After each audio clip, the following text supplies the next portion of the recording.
आज ऐसी रेसिपी लेकर आई हूँ जो कैल्शियम को कम नहीं होने देगा, कैल्शियम को बढ़ाएगा और हड्डी की सारे प्रॉब्लम को दूर करेगा। इसके बारे में सारे टिप्स बताई हूँ। अगर आप लोग को जानना है तो आइए आप सब इसका रेसिपी मैं आप लोग के साथ शेयर कर रही हूँ। तो सबसे ज़बरदस्त और हेल्थी रेसिपी, इससे बेटर, इससे अच्छा रेसिपी हो ही नहीं सकता रमजान महीने के लिए।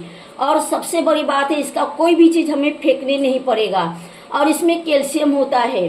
तो पहले इसको हम तोड़ लेते हैं, फिर इसका फायदा बताते हैं। इस तरह से हमें इसका सब अच्छे से पूरा तोड़ लेना है, पूरा डंठल अच्छे से तोड़ लेना है। ये पूरा कौला है, इस तरह से हम तोड़ेंगे और डंठल को हम इस तरह से एक साइज में इस तरह से हम रखते जाएंगे। और जो आगे के जो हिस्सा है ना, ये वाला एक कौला होता है या नरम होता है, इसको हम इस तरह से तोड़ेंगे तो आसानी से टूट जाता है। इसको भी हम जितना है ये सारे का तोड़ तोड़ के इस तरह से इसको हम अलग से इस तरह से रख देंगे। इस तरह से तोड़ के सब हम एक जगह जमा करेंगे इस तरह से। और ये जो डंठल है ना, इसको हम छुरी से काट लेंगे। जिस तरह से हम सेंगट की फली काटते हैं ना, उस तरह से हम काटेंगे।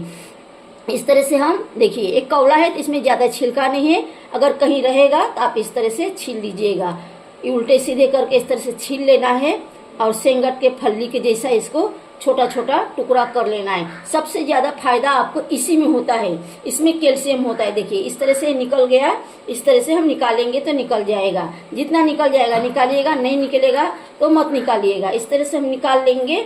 बहुत ही कैल्शियम होता है, इससे हड्डी की दर्द चले जाता है, हड्डी की सूजन जाता है और इससे सारे थकान दूर हो जाता है। रमजान महीने में हर रोज इसके कोई ना कोई चीज में डाल के आप बना सकते हैं। चिकन में डाल के बना सकते हैं, गोश्त में डाल के बना सकते हैं, मच्छी में डाल के बना सकते हैं, ऐसे ही मसाला डाल के बना सकते हैं, कोलंबी मच्छी डाल के बना सकते हैं, कीमा में बना सकते हैं। हर तरह से अगर इसको आप यूज करते हैं तो आपको पूरा रमजान महीने में इससे थकान नहीं होगा। अगर रोज नहीं खाना चाहते हैं तो एक दिन बीच दे के भी खा सकते हैं। एक बार बना के इसको आप 2 दिन 3 दिन 4 दिन रख के भी खा सकते हैं।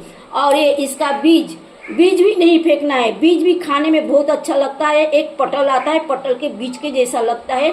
इस बीज का भी सालन बनता है। कभी मुझे बीज मिल जाएगा ज्यादा तो मैं इस बीज का भी सालन बनाकर आपको बताऊंगी। तो चलिए सारे साग को हम इसी तरह से साफ कर लेते हैं।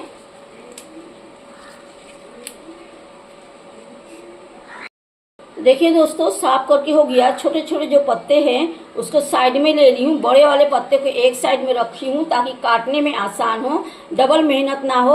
और आगे के जो कौला पार्ट है इसे एक तरफ रखी हूँ और डंठल को मैंने साफ करके ले ली हूँ। और सारे बीज है, बीज को भी मैंने तोड़ के ले ली हूँ।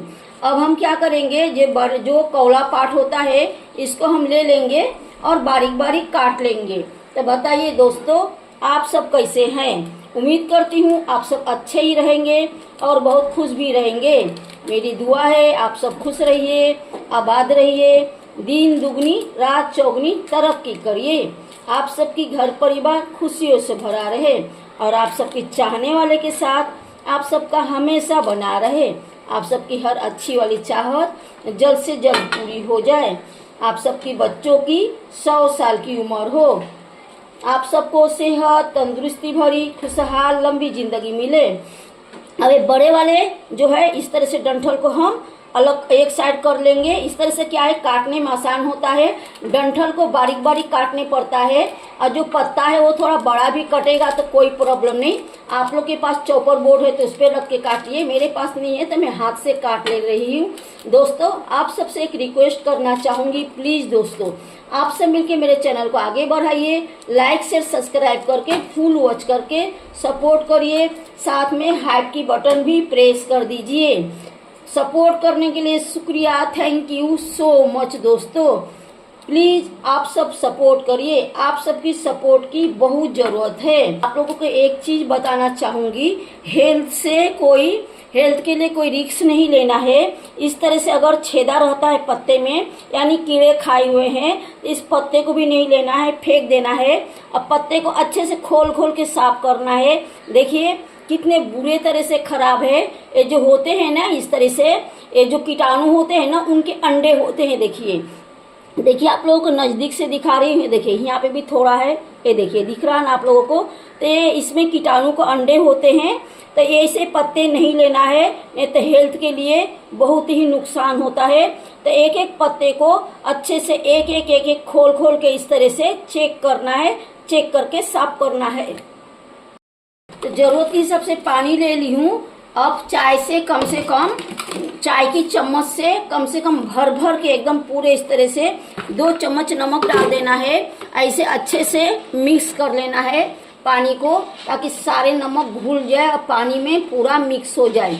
मिक्स करने के बाद क्या करना है, जो सब्जी हमने काट के रखे हैं सारे सब्जी को इसके अंदर डाल देना है और ऊपर नीचे इसको अच्छे से कर लेना है। इससे क्या होगा, जो साग में या कोई भी सब्जी में जो कीटाणु होते हैं या कीटाणु को अंडे वगैरह होते हैं, कहीं गलती से छूट गए हैं, तो ये नमक के पानी से इन्फेक्शन नहीं होता है। जो भी कीटाणु रहते हैं वो मर जाते हैं। आप लोग जब बारिश होता है, बारिश में देखिएगा आप लोग, जब गेंडुल होते हैं, जोक होते हैं, बहुत सारे निकलते हैं। जोक जो होते हैं वो जानवर को भी पकड़ते हैं, इंसान को भी पकड़ते हैं, खून चूसते हैं। और जो गेंडुल होता है वो मिट्टी में होता है, उसे हम लोग चेरा भी बोलते हैं।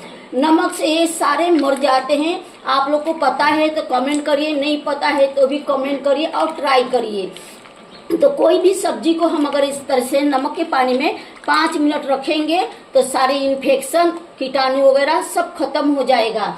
अब इसको हम 5 मिनट के बाद 3 से 4 पानी अच्छे से धो लेंगे, और पानी इसमें हम इतना डालेंगे जिसमें सब्जी अच्छे से भीग जाए। इसको ढकना नहीं है, कुछ नहीं करना है, बस बीच बीच में 2 से 3 बार इसे ऊपर नीचे इस तरह से कर देना है। तो दोस्तों साग धो के हो गया है। अब क्या करेंगे, हम मसाला पीसेंगे। आसपास से थोड़ा आवाज आ रहा, क्या किया तो आवाज को इग्नोर करिएगा दोस्तों। मेरे पास माइक नहीं है, माइक रहता तो आवाज कवर हो जाता। तो ये देखिए राई ले ली हूँ, जिसे सरसों भी बोलते हैं। इधर जीरा है और इधर अजवाइन है। अजवाइन कंपलसरी है, अजवाइन से गैस वगैरह नहीं होता है और हजम को, लीवर को मतलब साफ रखता है, हजम सही से होता है। अपच खाया खाना भी पचा देता है अजवाइन। तो रमजान महीने में खास करके हर सब्जी में, हर खाने में अजवाइन यूज करना चाहिए। चाहे पकौड़ा हो, भजिया हो, समोसा हो, सब्जी हो, हर जगह पे अजवाइन यूज करेंगे तो गैस नहीं होगा। और इसे छन्नी में डाल के जब इसे साफ कर लेंगे तो इसका डस्ट वगैरह निकल जाएगा और इस तरह से बर्बाद नहीं होगा। तो इसे अब हम एक मिक्सर के जार में डाल देंगे और इसमें हम टमाटर, प्याज और लहसुन डाल देंगे और इसे पीस लेंगे। तेल और कढ़ाई गर्म हो चुका है 50%। पीस के रखा हुआ मसाला डाल देंगे। तो ये मच्छी का मसाला है, मच्छी नहीं है मेरे पास, बिना मच्छी का बना रही यानी फिश। आप लोग के पास अगर मच्छी है तो आप मच्छी डाल सकते हैं।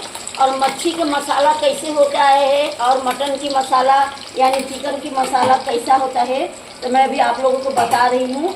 तो मसाला मैं डाल दी। डालने के बाद इस जार को धो के ज़रूरत के हिसाब से हम इसमें पानी डाल देंगे। तो हम लोग में मच्छी जब बनाते हैं तो मच्छी में राई डालते हैं, राई यानी सरसों, कोई कोई तोरी भी बोलता है। और जो अदरक इसमें नहीं डालते। जब हम मच्छी की सालन बनाते हैं या मच्छी जैसा कोई भी सालन बनाते हैं या मच्छी बनाते हैं तो हम अदरक नहीं डालते हैं, राई डालते हैं। अब इसमें हम टेस्ट के हिसाब से नमक डाल देंगे। और जब हम मटन बनाते हैं तो मटन में हम राई नहीं डालते हैं, अदरक डालते हैं। तब टेस्ट के हिसाब से हम हल्दी भी डाल देंगे। और धनिया, अक्खा धनिया मैंने नहीं पीसी थी, जीरा मैंने पीसी थी, तो अक्खा धनिया का धनिया पाउडर डाल देंगे ज़रूरत के हिसाब से। और इसमें मसाला थोड़ा कम ही डालूंगी, बहुत ज़्यादा नहीं डालना है। और तीखी वाली लाल मिर्च पाउडर डाल देंगे टेस्ट के हिसाब से। और इसे हम अच्छे से मिक्स कर लेंगे। तो छोलनी कहाँ गया भाई? ज़रूरत के हिसाब से हम पानी डाल देंगे। इतना हम पानी डालेंगे कि 8 से 10 मिनट मसाला अच्छे से पक जाए। ये जितना अच्छे से पकेगा वो उतना टेस्ट देगा। तो मेरे पास मच्छी नहीं था लेकिन मच्छी का सालन बना ली। और इसे हम लोग, मैं आलू बोलते हैं, आगे मैं पूरा दिखाई हूँ। हम लोग पोई बोलते हैं, कोई कोई मयालू बोलता है, और अलग अलग जगह पे अलग अलग नाम होता है। और इसका 2 कलर होता है, एक ऐसे होता है हरा वाला, और एक थोड़ा पर्पल थोड़ा कलर आता है उसमें। तो आप सब इसे क्या बोलते हैं, मयालू बोलते हैं या पोई बोलते हैं, कमेंट करके जरूर बताइएगा। अब ये उबलने लगा है, पकने लगा है, तो इसको अब हम ढक देंगे और गैस को हम स्लो कर देंगे। अब बीच बीच में हम इसे 3 से 4 बार चला लेंगे पकने तक। स्लो गैस में पकाएंगे, मीडियम भी नहीं करेंगे, फास्ट भी नहीं करेंगे। तो मसाला भुजा चुका है, देखिए कितना अच्छा तेल छोड़ दिया है। अब इसे हम अच्छे से मिक्स कर लेंगे। ये सारे तेल है, पानी सब सूख चुका है। अब हम क्या करेंगे, एक काट के रखा हुआ, जिसे कोई पोई बोलता है, कोई मयालू बोलता है, सब अलग अलग जगह पे अलग अलग भाषा और अलग अलग नाम होता है। तो इसे हम डालेंगे और डाल के अच्छे से मिक्स कर देंगे। तो ये अच्छे से मिक्स हो चुका है। जितना पत्ते वाला सब्जी होता है ना, पालक, मेथी, अपना राई, मूली, जितने भी होता है, सारे पत्ते वाले सब्जी से ये सबसे जबरदस्त है। सारे पत्ते वाले सब्जी की राजा है ये इसमें इतना विटामिन रहता है, इतना कैल्शियम रहता है कि जिसका आप सोच भी नहीं सकते हैं। तो इस सब्जी को हमेशा खाना चाहिए। अब इसे हम ढक देंगे, ढक के हम 5 मिनट के लिए इसे छोड़ेंगे, बीच बीच में चला लेंगे। तो 5 मिनट हो चुका है। बीच में मैंने इसे 3 बार चलाई थी, पहले भी पानी नहीं दी थी 1 बूंद, अभी भी 1 बूंद पानी नहीं देना है। और गैस स्लो है, जब से मैं मसाला भूनने के लिए चढ़ाई हूँ तब से गैस अभी तक स्लो है और आगे भी स्लो रहेगा।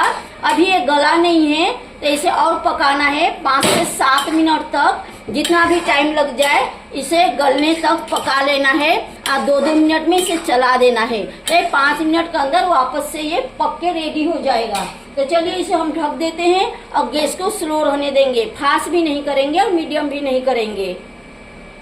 तो दोस्तों देखिए कितना अच्छा कलर बना है, इसका फाइनल लुक है। अब गैस को मैं बंद कर दूंगी। 10 मिनट लगा है इसे पकने के लिए, 1 बूंद भी पानी नहीं डाली हूँ, बिना पानी का ही ये बनता है। क्योंकि मयालू यानी पोई के अंदर बहुत पानी होता है, पानी की जरूरत नहीं पड़ता है। और इसे आप लोग रमजान महीने में जरूर बनाकर खाइए, एक कैल्शियम की कमी को पूरा करता है। हम जो दिन भर रोजा रखते हैं इसे खाएंगे तो कैल्शियम की कमी नहीं होगा और कैल्शियम हमारे बॉडी में बढ़ जाएगा। आसपास से कुकर की गैस की पिपहरी की आवाज आ रहा है, आप लोग थोड़ा इग्नोर करिएगा। और आप सब इस तरह से रमजान महीने में जरूर बनाइए। कोई मयालू बोलता है, कोई पोई बोलता है, बहुत ही अच्छा रहेगा दोस्तों। आप इसे मच्छी भी डाल के बना सकते हैं, पहले भी बताई हूँ कि कैसे कैसे आप बना सकते हैं। तो आप सब एक दूसरे के साथ खुश रहिए और बहुत सारे खुशियाँ बांटिए। थोड़ा मेरे भी खुशी का ध्यान रखिए, लाइक शेयर सब्सक्राइब करके फुल वॉच करके सपोर्ट करिए दोस्तों। तो चलिए ब्लॉग यहीं पे एंड करते हैं, फिर हम अगले ब्लॉग में मिलेंगे कुछ एक नया सा रेसिपी लेके। तब तक के लिए बाय दोस्तों।